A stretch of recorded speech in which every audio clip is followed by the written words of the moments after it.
పాత్రికేయ మిత్రులందరికీ కూడా ముందుగా నమస్కారాలు తెలియజేసుకుంటూ ఉమ్మడి పశ్చిమ గోదావరి జిల్లా పరిషత్ సమావేశం ఈరోజు ఏలూరులో నిర్వహించుకోవడం జరిగింది. ఏదైతే ఈ సమావేశంలో సభ్యులు లేవనెత్తినటువంటి అంశాలు కానీ సమస్యలు కానీ చూస్తూ ఉంటే గత 5 సంవత్సరాల వైఎస్ఆర్సీపీ ప్రభుత్వ పాలనలో జరిగినటువంటి తప్పులకు, గత 5 సంవత్సరాల్లో చేసినటువంటి పాపాలకు ఈరోజు ప్రజలు ఇప్పుడు శిక్ష అనుభవిస్తున్నటువంటి పరిస్థితి కనిపిస్తున్నటువంటి స్థితి. ఏదైతే వైఎస్ఆర్సీపీకి సంబంధించినటువంటి సొంత సభ్యులే గత పాలన మీద ధ్వజమెత్తుతూ ఉన్నారని అంటే గత పాలన ఎంత అధ్వానంగా నడిచిందో ఈరోజు జిల్లా పరిషత్లో జరిగినటువంటి చర్చ ద్వారానే మనందరికీ కూడా అర్థమవుతున్నటువంటి పరిస్థితి. ఏదైతే ఉమ్మడి పశ్చిమ గోదావరి జిల్లాలో ఆ రోజు 2019లో 15కి 13 సీట్లు వైఎస్ఆర్సీపీని గెలిపించినప్పటికీ కూడా ఈ జిల్లా మీద ఆ రోజునటువంటి ప్రభుత్వం నిర్లక్ష్యంతో వ్యవహరించడం వల్లే ఈరోజు ఇన్ని సమస్యలు ఈ యొక్క జిల్లాలో పేరుకుపోయినటువంటి పరిస్థితి ఈరోజు ఈ సమావేశం ద్వారా ఈవేళ మనందరి దృష్టికి వచ్చినటువంటి దుస్థితి.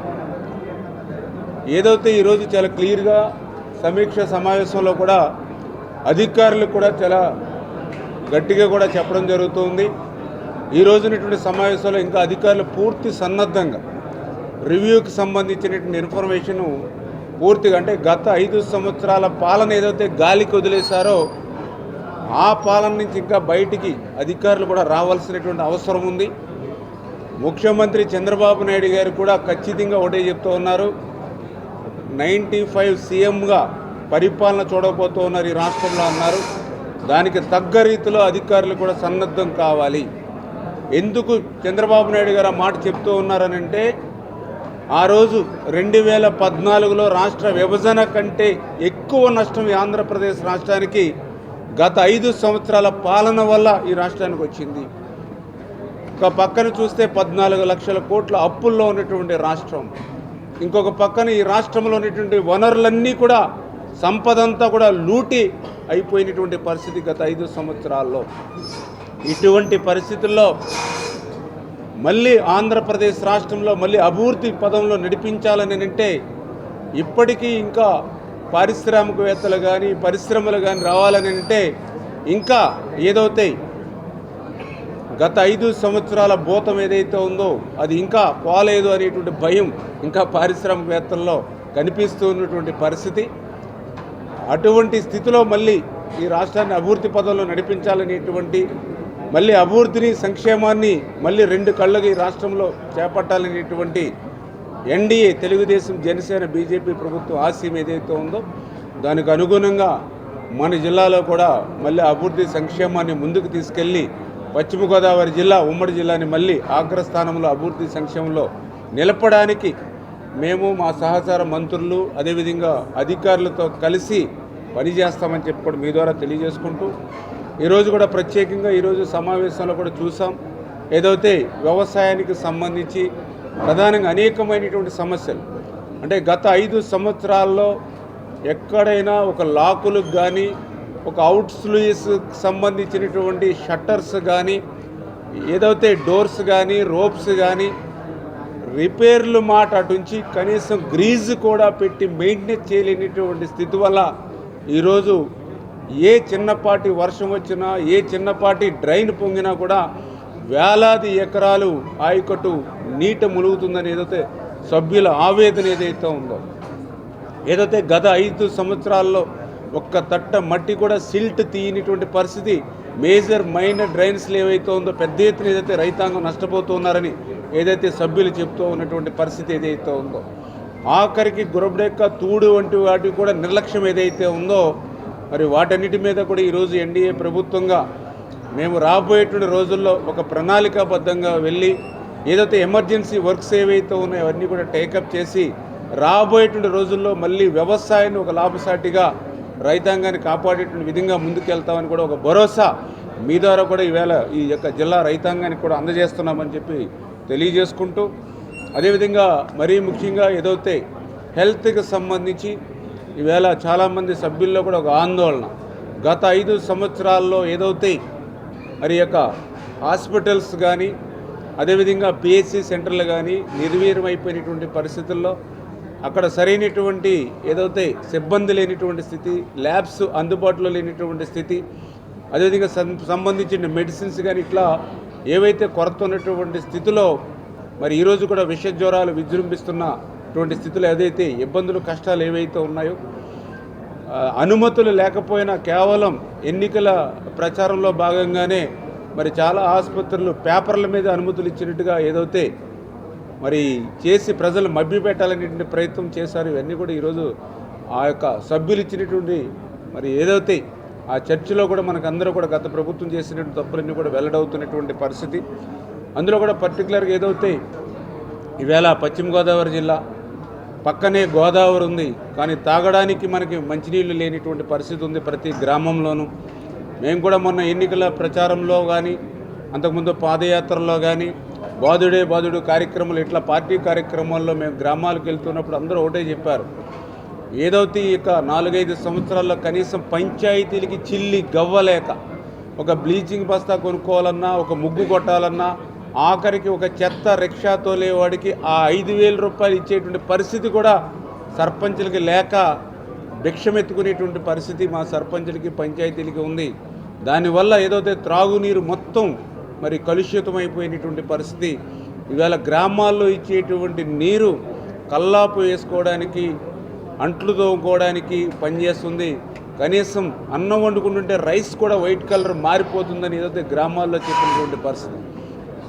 దీనికి ఖచ్చితంగా గత ప్రభుత్వం బాధ్యత వహించాలి.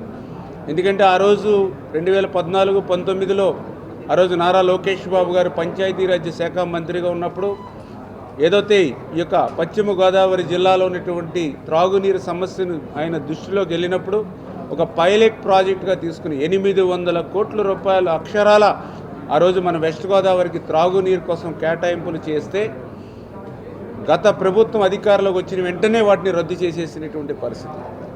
ఏదైతే ఆ రోజు పరిపాలన శాఖ మంత్రి, పట్టణ శాఖ మంత్రి నారాయణ గారు పాలకొల్లు, నరసాపురం, తణుకు ఇటువంటి ఏవైతే పట్టణాలు ఉన్నాయో అక్కడ త్రాగునీటి కోసం కలుషితమైనటువంటి నీరు కాకుండా డైరెక్ట్గా విద్యేశ్వరం నుంచే పైప్ లైన్స్ తీసుకొచ్చి సురక్షితమైనటువంటి త్రాగునీరు ఇవ్వాలనేటువంటి ఆలోచనతో మరి ఆ రోజు 4,000 కోట్ల రూపాయలు పట్టణాలకు సంబంధించి డ్రింకింగ్ వాటర్ కోసం ఆ రోజు నిధులు మంజూరు చేసి టెండర్లు పిలిచి వర్క్ ఆర్డర్స్ ఇస్తే గత ప్రభుత్వం అధికారంలోకి వచ్చిన వెంటనే వాటిని కూడా ఒక్క అడుగు కూడా ముందుకెళ్ళనేటువంటి పరిస్థితి.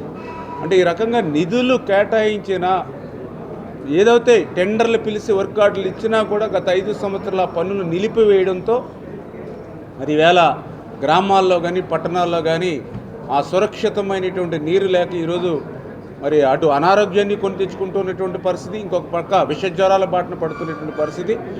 ఈ రోజునటువంటి ప్రజాప్రభుత్వం ఆ ప్రజా ఆరోగ్యానికి పెద్దపీట వేసి ఏదైతే ఆ యొక్క నిలుపుదల చేసినటువంటి నిధులు ఆ నిధుల్ని ఇప్పుడు మళ్ళీ ఉపయోగించుకుందామా అని అంటే మేము అధికారంలోకి వచ్చిన తర్వాత మాకు కూడా ఆశ్చర్యం వేసింది. ఏదైతే నేను కూడా వాగ్దానం చేశాం, వీళ్ళు పనులు చేయలేదు, కనీసం మేము అధికారంలోకి వచ్చేలా చేద్దామని అనుకుని ఏదైతే విద్యేశ్వరి డైరెక్ట్ పైప్ లైన్ ఆ రోజు నిధులు మంజూరు చేసాము, వాటి పనులు మొదలు పెడదామని చూస్తే ఆల్రెడీ ఆ నిధులు ఆ పనులకి ఖర్చు పెట్టలేదు, పోనీ ఆ శాఖలో ఆ నిధులు లేవు. అంటే త్రాగడానికి ఇచ్చినటువంటి నిధులు కూడా, మంచినీళ్ళు సురక్షితమైనటువంటి త్రాగునీరుకి ఇచ్చిన నిధులు కూడా గత ప్రభుత్వం డైవర్ట్ చేసేసినటువంటి పరిస్థితి, దుస్థితి. ఇంకా హౌసింగ్ గురించి అయితే చెప్పనవసరంలా. ఏదైతే ఈ జిల్లాలో చాలా అవకతవకలు జరిగినాయి హౌసింగ్లో, అందుకే ఈరోజు చాలా క్లియర్గా కూడా ఇన్స్ట్రక్షన్స్ ఇచ్చాం. ఏదైతే పనికి రానిటువంటి ముంపు ఏదైతే స్థలాలు చంద్రమండలం మీదకైనా వెళ్ళొచ్చేమో కానీ జగన్మోహన్ రెడ్డి ఇచ్చినటువంటి ఆ జగనన్న కాలనీకి వెళ్ళేటువంటి పరిస్థితి లేదు. దానికి ఎగ్జాంపుల్స్ మా నియోజకవర్గంలో కూడా నేను కూడా చెప్పడం జరిగింది. ఏదైతే కాజగొప్పులో అక్కడ దగ్గర 10,000 మందికి స్థలాలు ఇస్తే అక్కడికి నేను వెళ్ళాలంటేనే ట్రాక్టర్ మీద కొంత, మొకాల్లోతు బురదలో కొంత, ఉదయం 6 గంటలకు ఇంటి దగ్గర బయలుదేరితే రాత్రి మళ్ళీ 5-6 అయింది ఆ స్థలానికి వెళ్ళడానికి. మళ్ళీ తిరిగి ఆ స్థలం నుంచి మళ్ళీ వెనక్కి పాలకొల్లు రావాలంటే మళ్ళీ 7-8 గంటలు.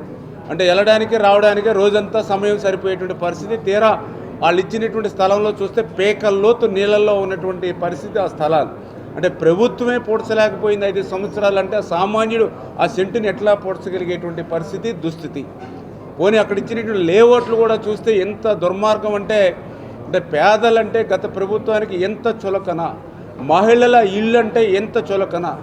వీళ్ళైతే ఏదైతే మీరే చూశారు మొన్న విశాఖపట్నంలో మరి దగ్గర మరి 500 కోట్లు పెట్టి విలాసవంతమైనటువంటి భవనాలు అయితే నిర్మాణం చేసుకుంటారు. కానీ పేదవాడికి ఇచ్చేటువంటి ఇల్లు చూస్తే మరి అక్కడ లేఅవుట్ చూస్తే ఇప్పుడే ప్రశ్నించడం కూడా జరిగింది. ఎక్కడ ఆ లేఅవుట్లో ఏ రోడ్డు చూసినా సరే 20 అడుగులు, అంటే అటు ఇటు కరెంట్ పోల్స్ 2 అడుగులు 2 అడుగులు, మళ్ళీ వాటర్ లైను, మళ్ళీ మరి పవర్ లైను, ఇవన్నీ తీస్తే ఇంకా 10-12 అడుగులు రోడ్డు కూడా మిగిలినటువంటి పరిస్థితి లేదు. అంటే ఆటో ఎదురొస్తే కూడా తప్పుకోలేనిటువంటి పరిస్థితి. 40 ఎకరాల పెద్ద లేఅవుట్లో మీరు ఇస్తే నిజంగా రేపొద్దున ఆ పేదవాడు ఆ మహిళ అక్కడ ఇల్లు కట్టుకుంటే ఆ ఇంట్లోంచి మళ్ళీ బయటకు వచ్చేటువంటి మార్గం కూడా ఆ రోడ్ల మీద లేనిటువంటి పరిస్థితి. అంటే ఏ రకంగా ప్రభుత్వ ధనాన్ని కోట్ల రూపాయలు ఇళ్ల స్థలాల పేరు చెప్పి దోచుకుని ఆ రోజు అంటే పేదలకి జరిగింది గోరంతా, వాళ్ళ వైసీపీకి జరిగింది కొండంత జరిగినటువంటి పరిస్థితి. అన్నీ కూడా రికార్డులు కనిపిస్తున్నటువంటి పరిస్థితి. ఈరోజు ఏదో మేము అధికారంలోకి వచ్చాం, ఇవాళ అధికార పార్టీగా ప్రతిపక్ష పార్టీ మీద మాట్లాడాలని రాజకీయంగా మాట్లాడట్ల, వాస్తవాల గురించి ఈరోజు చర్చిస్తున్నటువంటి పరిస్థితి. అంటే ఆ రకంగా ప్రజాధనాన్ని ఉపయోగం లేకుండా చేశారు. అందుకే దాని మీద కూడా కలెక్టర్ గారిని కూడా ఎంక్వైరీ చేయమన్నాం ఆ రకంగా. ఎందుకంటే రూల్స్ ఎగ్నెస్ట్ అది. ఇవాళ పంచాయతీ వాళ్ళు కూడా ఏదైనా అప్రూవ్డ్ లేఅవుట్ వేయాలంటే ఖచ్చితంగా 33 ఫీట్ రోడ్డు ఉండాలి అక్కడ. మేము లేఅవుట్ వేయాలంటే 30 అడుగుల రోడ్డు ఉండాలంటే గవర్నమెంట్ వేసేటువంటి లేఅవుట్ 20 అడుగులు వేసి 10 అడుగుల రోడ్లు ఇచ్చి అక్కడ 10,000 మంది 20,000 మంది చావుండని ఇస్తే ఏంటి? దీనికి సమాధానం ఎవరు చెప్తారు? ఈవేళ అక్కడ నివసించడానికి అనుకూలంగా లేదు, ఇల్లు కొట్టుకోవడానికి అనుకూలంగా లేదు. మరి ఆ ప్రజాధనం ఎవరి దగ్గర నుంచి మళ్ళీ రికవరీ చేస్తారు? జాతి ఇవన్నీ కూడా ఎంక్వైరీ కూడా చేయమన్నాం. ఇట్లా ప్రతి సమస్య కూడా పెద్ద ఎత్తున ఈవేళ ఈ జిల్లాలో ఏవైతే ఉన్నాయో వీటన్నిటి కూడా మేము రివ్యూ చేయడం జరిగింది. రాబోయేటువంటి రోజుల్లో ఏవైతే ఈ సమస్యలు ఏవైతే ఉన్నాయో అన్నీ కూడా 1 by 1 ఒక్కొక్కటి కూడా క్లియర్ చేసి మళ్ళీ ప్రజలకు మళ్ళీ ఒక అభివృద్ధి సంక్షేమం విధంగా ముందుకు తీసుకెళ్లే విధంగా ఈ జిల్లాలో పాలన అందించడానికి మేమందరం కూడా సమిష్టిగా కృషి చేస్తామని చెప్పేసి కూడా మీ ద్వారా అందరికీ కూడా తెలియజేసుకుంటాం. Thank you.